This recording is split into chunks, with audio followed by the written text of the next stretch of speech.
बिस्मिल्लाहिर्रहमानिर्रहीम। आज मैं तकब्बुर के हवाले से बात करूँगा कि तकब्बुर एक बहुत बुरी चीज़ है। इसकी सज़ा अल्लाह ताला क़यामत में देते हैं, लेकिन कभी कभी अल्लाह ताला इबरत के लिए दुनिया में भी इसकी सज़ा दे देते हैं। इस पर मैं आपको एक वाक़या सुनाता हूँ। एक बुज़ुर्ग कहते हैं कि मैंने बैतुल्लाह में एक शख्स को तवाफ़ करते हुए देखा और उसके पीछे बंदे थे जो उसके लिए रास्ता साफ़ कर रहे थे और लोग मारे पीटे जा रहे थे। लोग उसको देख रहे थे। मैंने भी गौर से देखा और मैंने ये ख्याल किया ये मदद और आजीज़ी का मुकाम है। अल्लाह जिसे यहाँ लाए उसके चाहिए कि वो अल्लाह का शुक्र अदा करे और अल्लाह की अज़मत दिल में रखे और इसी तवज्जो के साथ अल्लाह के सामने अपना सर झुकाए।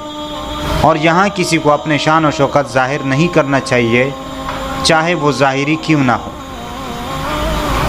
तो ये ख्यालात आए और ख़त्म हो गए और वो शख्स भी तवाफ़ करके चला गया। कुछ सालों के बाद मैं बगदाद गया। वहाँ एक पुल के किनारे मैंने एक शख्स को देखा जो लोगों से भीख मांग रहा था।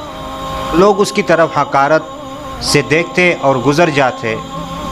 मैंने उसको गौर से देखा तो उसने मुझे कहा कि आप क्यों घूर रहे हो। तो मैंने कहा कि कुछ साल कबल मैंने एक अमीर शख्स को बड़ी शान के साथ तवाफ़ करते हुए देखा था। वो आपका हमशक्ल था, इसलिए मैं आपको देख रहा हूँ। उसने कहा कि वो अमीर शख्स मैं ही था।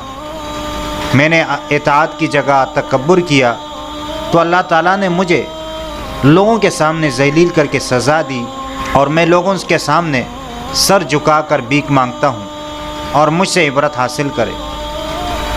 ये तो तकब्बुर की दुनियावी सज़ा है। आखिरत का अज़ाब तो इससे बड़ा है। एक हदीस शरीफ में आता है कि जिसके दिल में राई के दाने के बराबर भी तकब्बुर होगा वो जन्नत में दाखिल नहीं होगा। इसके अलावा और वईदें भी हैं। फ़ातबिरू या उलिल अब्सार।